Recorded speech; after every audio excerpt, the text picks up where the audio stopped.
Okay, so I was recording and then everything went black. So I'm hoping this recording comes through. So if it seems really short today, my apologies. You have a piece of paper that looks like this. We're going to focus on this first part. I mentioned yesterday that after the Revolutionary War, the United States government was set up under the Articles of Confederation. And the Articles of Confederation were just sort of the rules that the government had to follow. Now, the levels of government, we have a local level, we have a state level, and we have a federal level. The federal level is the one that's in Washington, D.C. So the Articles of Confederation was mostly about how this federal level of government would work. I would leave you on your notes off to the side here to also write, circle the word level, and off to the side write state and local. Those are the other levels of government. But the federal level of government is the one that was set up under the Articles of Confederation. So then circle federal and draw an arrow up to the Articles of Confederation. Once you have that set, the next thing I want you to do is, I know yours isn't as clear, but I want you to just stop and investigate what this is trying to show you. Who do you think these little guys are? Who do you think this guy is supposed to represent? How is it showing asking for money? So, who are they? Who are they? And then how does it show that money is being asked for? So, yep, on yours, I want you to be drawing some arrows, writing some words. Okay? And don't forget that you should already have this written as state, local, and the fact that the federal is set up under the Articles of Constitution. So you should be showing who these guys are, who this guy is, and then where do you have the idea of asking for money? Okay? Then, the next thing you need to do is, once you've identified these guys as the states, this represents Congress, the federal level.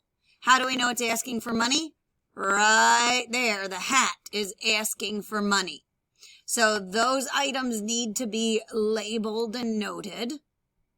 And then, what is this trying to tell us?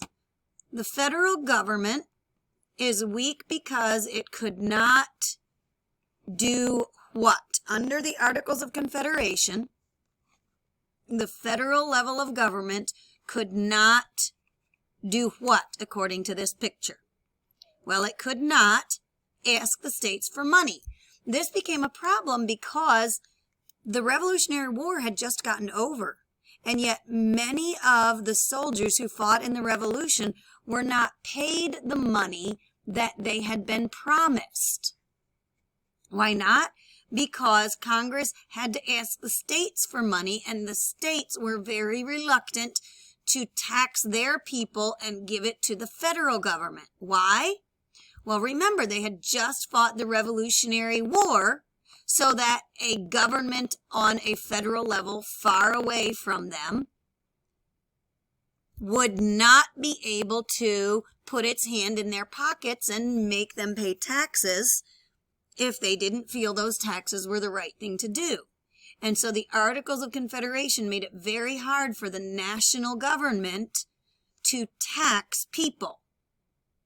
And this weakness then made it difficult for people like the soldiers of the Continental Army who had gone back home and were trying to put their lives back together. What I would like you to do then here on the lines, once you have this comic noted, on the lines, I would like you to write the articles, and we can abbreviate, of Confederation, and you can abbreviate, were weak because the federal level of government, we can abbreviate that too, could not, and then you have to fill in what could the federal level of government not do. And here is where you get to tell me that you are paying attention. This caused problems when you have this sentence finished and this part noted, take a photograph. There's your social studies for today.